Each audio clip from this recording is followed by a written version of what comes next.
Usually when a doctor prescribes um, any kind of hormone treatment, there's this immediate, almost instinctual reaction to treat it like you're handling radioactive material. Oh, absolutely. Yeah. Like you used to expect these strict protocols, heavy lead aprons, and, constant rigorous monitoring to just make sure nothing is leaking into places it definitely shouldn't be. Right. And I mean, it's a totally understandable reflex. Historically, we've just been conditioned to view all hormone therapy through this lens of extreme caution, carefully balancing any systemic exposure. Yeah, but then you step into the world of localized treatments for pelvic health, and suddenly that whole radioactive narrative, it just doesn't fit the physiological reality anymore. No, it really doesn't. Yet the intense fear and the really cumbersome protocols often just stick around.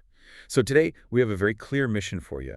We're going to answer a highly specific but incredibly common question that causes just massive confusion for women navigating the genitourinary syndrome of menopause, or GSM. Such an important topic.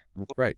And that question is, can local vaginal estrogen be safely used long-term without routine endometrial monitoring or taking progesterone? It's a vital question. I mean, it surfaces in clinics constantly, and the sheer volume of misinformation out there is, well, it's genuinely staggering. It's often preventing patients from getting some highly effective relief. Yeah, and to get to the bottom of this, we are pulling from a massive stack of sources for this deep dive today.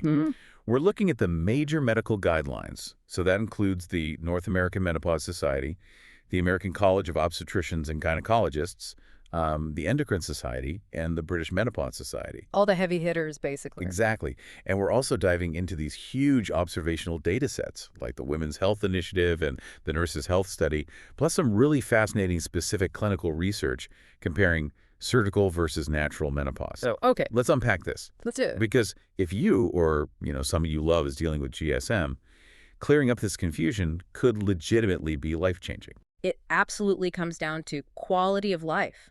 And I think to fundamentally understand if we need to protect the uterus from local estrogen, we first just have to understand the geography of hormones. The geography, I like that. Yeah, because local estrogen, it behaves entirely differently in the body compared to a systemic treatment, like, an oral pill or a transdermal patch. Let me try an analogy here to see if I've got this. If you think about systemic hormone therapy, it's kind of like setting up a massive lawn sprinkler. You turn it on, and it gets the whole yard wet. Right. The grass gets watered, sure, but so does the driveway, the sidewalk, the side of your house. It just goes everywhere through the bloodstream. Yeah, it's systemic. But local vaginal estrogen, on the other hand, is more like setting up a really highly targeted drip line for just a single thirsty plant. You're delivering the water exactly where it's needed, right at the roots. That paints the picture perfectly, honestly. You are targeting the specific tissue that is starved of estrogen without, flooding the entire systemic circulation. Okay, but looking at these medical guidelines, putting estrogen into the body naturally makes you wonder about seepage. Yeah. Even with a targeted drip line, some of that water inevitably moistens the surrounding soil. Right. So if we're placing estrogen in the vagina, how do we know it isn't just seeping into the bloodstream and eventually reaching the uterus anyway? Well, the answer lies in the pharmacokinetics, which is just the mechanics of how this specific drug moves through the body. And the absolute critical factor here is the dose. Okay. We are talking strictly about low-dose vaginal formulations. So from the sources, this includes the 10 microgram estradiol tablet, the 7.5 microgram ring, or 0.5 grams of the 0.01% cream. When you use these specific minimal doses, the systemic absorption is just incredibly low. Right, because the guidelines actually specify that serum estradiol levels, so that's the amount of estrogen actually circulating in your blood, Yeah. they stay firmly within the normal postmenopausal range. Right. Which is under 20 picograms per milliliter. So going back to the analogy, the soil right next to the plant gets a tiny bit damp, but it completely evaporates before it ever reaches the foundation of the house. That is precisely the mechanism. Your systemic blood levels barely even register the localized treatment. Okay, but the uterus is literally right next door to the vagina. Forget systemic circulation for a second. Is there a risk of it just traveling locally, like right across tissues? So this is where it gets really interesting. Our sources highlight an incredible anatomical quirk here called the first uterine pass effect. Yes. I was reading about this, and it completely changed my mental model of how this works. It's wild, right? Yeah. The vascular layout, so like the veins and arteries, it's completely different depending on where you are in the vaginal canal. It's almost like the lower third of the vagina is on a local frontage road, with no on-ramp to the main highway where the uterus sits. That's a great way to put it. But meanwhile, the upper third, up near the cervix, is like a direct interstate. What an excellent way to visualize the vascular plexus. If you place an estrogen product in the upper third of the vagina, there is a preferential distribution of that estrogen straight to the uterus because of that direct interstate of blood vessels. Wow. But placing the estrogen in the lower third of the vagina actually minimizes that transfer. The venous drainage system lower down just bypasses the uterus almost entirely. That is so cool. Yeah, so by utilizing a low dose and administering it lower in the vaginal tract, the transfer of estrogen to the endometrium is virtually non-existent. So knowing that systemic absorption is a non-issue and local transfer is prevented by this frontage road anatomy, that naturally leads us to the big debate about progesterone. Ah, yes, progesterone. Because the cardinal rule of systemic hormone therapy has always been, if you have a uterus and you take estrogen, you absolutely must take progesterone to protect the uterine lining from overgrowing. Right. And what's fascinating here is that we have a rare unified consensus across the major medical bodies on this exact issue. NAMS, ACOG, the British Menopause Society, and the Endocrine Society all explicitly state that for low-dose local vaginal estrogen, you do not need to add progesterone. Because the estrogen just isn't reaching the uterus in any significant quantity, so there's no cellular overgrowth to protect against. Exactly. Adding progesterone would just be introducing an unnecessary medication which carries its own side effect profile to solve a physiological problem that simply isn't occurring. Okay, let's push this a step further, though. I was looking at the Endocrine Society guidelines, and they note that a pretty significant chunk of women, I think up to 25% on systemic HRT, still have persistent GSM symptoms. Yeah, that happens a lot. So picture a patient who already has a systemic patch, right? And she takes systemic progesterone to protect her uterus. If she adds the local estrogen cream to address that persistent dryness, it feels like she's doubling up. Yeah. Does adding local estrogen on top of systemic HRT somehow overwhelm her current progesterone dose? This raises an important question, especially since combination therapy is becoming so much more common now. But the guidelines are very definitive here. Combining them is perfectly safe, and you do not need to alter the progesterone dose. Wait, really? Just because the local estrogen adds zero systemic burden? Precisely. The systemic therapy's progesterone is already actively protecting the uterus from the systemic estrogen. The local treatment, well, it stays local. It doesn't tip the scales or saturate the receptors in the uterus, so the current progesterone is more than sufficient. Okay, that makes total physiological sense. But medical guidelines are one thing, hard data is another. Guidelines can shift based on expert opinion, but decades of data that builds true clinical trust. We always have to follow the evidence trail, definitely. And here's where it gets really interesting. Let's look at the numbers from the systematic review in our sources. Researchers looked at 20 randomized controlled trials covering nearly 3,000 women using vaginal estrogen. A very solid sample size. Right. And out of all those women, they found exactly one case of endometrial cancer. That is 0.03%. And they found 12 cases of endometrial hyperplasia, which represents just 0.4%. Yeah, and to give those percentages some clinical context, those rates perfectly mirrored the baseline rates of the general untreated postmenopausal population. Oh, wow. So the treatment simply didn't move the needle on occurrence at all. But there is a glaring limitation with RCTs, right? And they are the gold standard for proving cause and effect, but they're notoriously expensive and tough to run for long periods. That's the catch, yeah. Most of the RCTs in that review only lasted up to a year.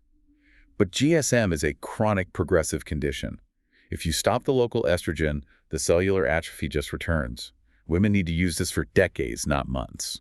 You've hit on the exact reason researchers had to turn to the massive observational cohorts to prove long-term safety. And we're lucky because we have two of the most robust data sets in women's health to draw from here. The Women's Health Initiative Observation Study, that one followed over 45,000 women for a median of 7.2 years. Which is huge. And the data from the WHI showed no statistically significant increase in the risk of endometrial cancer for the women using local vaginal estrogen compared to non-users. None. But then the Nurses' Health Study took it even further. They tracked over 53,000 postmenopausal women. The statistical power of a sample size that massive is just incredible. It is entirely unparalleled. And their findings were stark.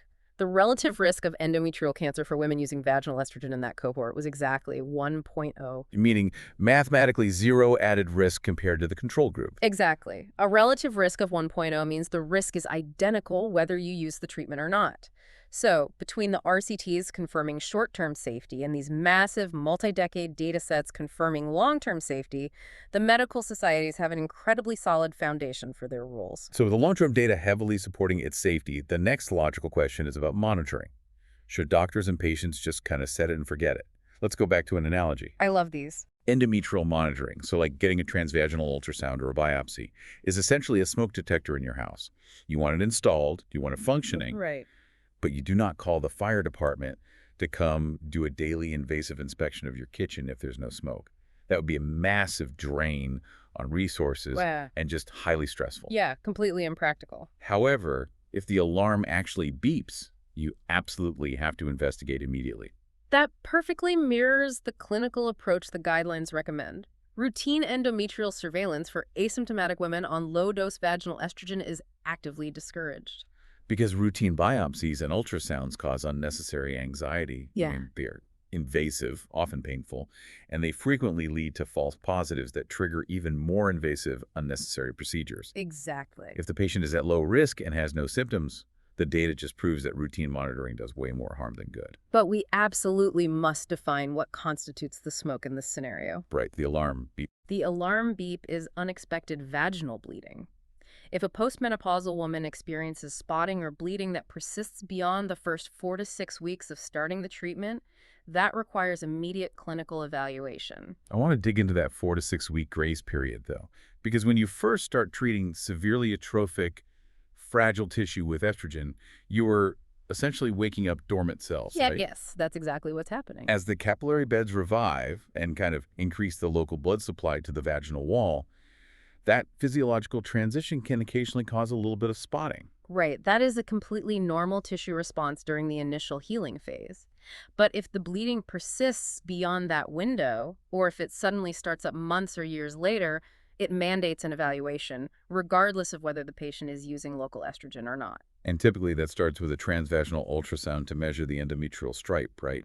The threshold our sources highlight is 4 millimeters. Yes.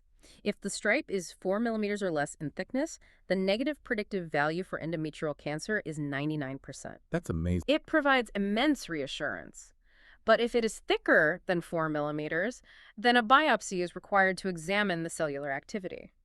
Now, there is one notable exception to this whole no routine monitoring rule, and it comes down to dosage. Using higher doses of estrogen cream can fundamentally change the pharmacokinetics we discussed earlier. Yes, the sources specifically flag using more than 0.5 grams of the cream twice weekly.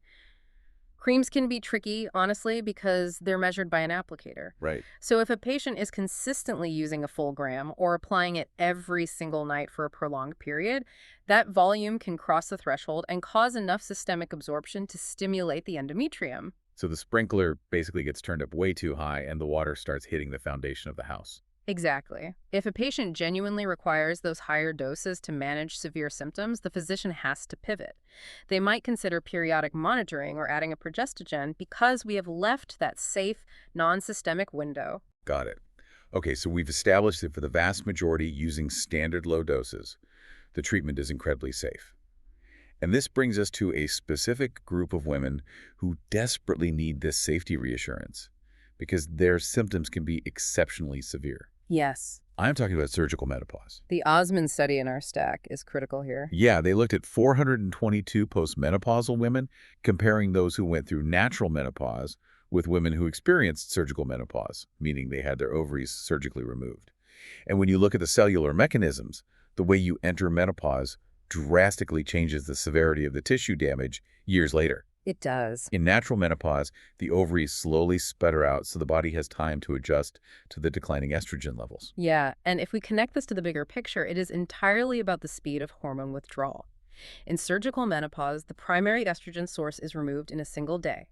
The body experiences an abrupt, cliff-edge drop. And at a cellular level, estrogen is essentially the master regulator for collagen synthesis, elastin production, and cellular moisture in that pelvic tissue. Right. When you remove that regulator overnight, The physical deterioration is rapid and pronounced.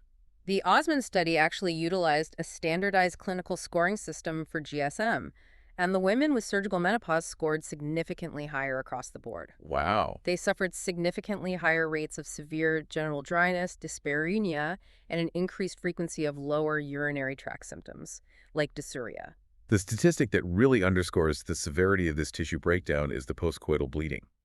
In the natural menopause group, it was 12.7%. Okay. But in the surgical menopause group, it was 25.7%. Over a quarter. Yes, Yeah. over a quarter of these women, the vaginal tissue becomes so thin, so entirely devoid of collagen and moisture without estrogen, that normal friction causes the tissue to literally tear. It is an incredibly distressing phenotype of GSM. These women carry the highest symptom burden. Yet, because their surgical menopause might have been triggered by conditions like severe endometriosis or fibroids, they often carry the highest fear of utilizing anything with the word estrogen attached to it. But the clinical guides in our sources explicitly note that even for patients with a history of endometriosis, topical vaginal estrogens are unlikely to pose a significant risk, precisely because of that minimal systemic absorption we've been discussing. Right, exactly. It is vital that these heavily symptomatic populations aren't terrified away from a therapy that could dramatically restore their tissue integrity. We really have to close the gap between systemic risk and localized safety. So what does this all mean for you listening right now? Let's bring all these physiological threads together. Based on the unified consensus of the major medical societies, backed by decades of massive observational data sets and rigorous clinical trials, the clinical reality is clear.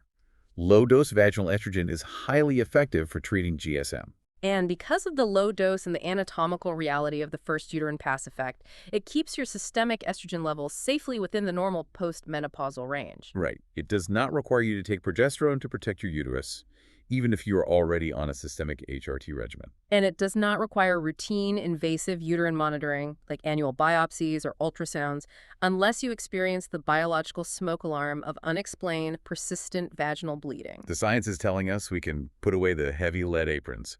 We do not need to treat this targeted, localized therapy like a systemic radioactive hazard. Which leaves us with a final thought we want you to mull over. Yeah, we spent a lot of time today discussing the incredible first uterine Cass effect, how the specific vascular layout of the lower vaginal canal essentially traps the medication locally, bypassing the uterus and systemic circulation. It's just a brilliant quirk of our anatomy, which makes you wonder, if the lower vaginal canal acts as such an effective isolated delivery system, could this exact anatomical pathway become a blueprint for delivering other future localized medications? Wow, that's fascinating. Imagine treating other pelvic or lower abdominal conditions by utilizing the same vascular frontage road, entirely avoiding the systemic side effects that come with traditional pills or injections. The very anatomy that makes local estrogen so remarkably safe today might just be the key to unlocking an entirely new frontier of targeted drug delivery tomorrow.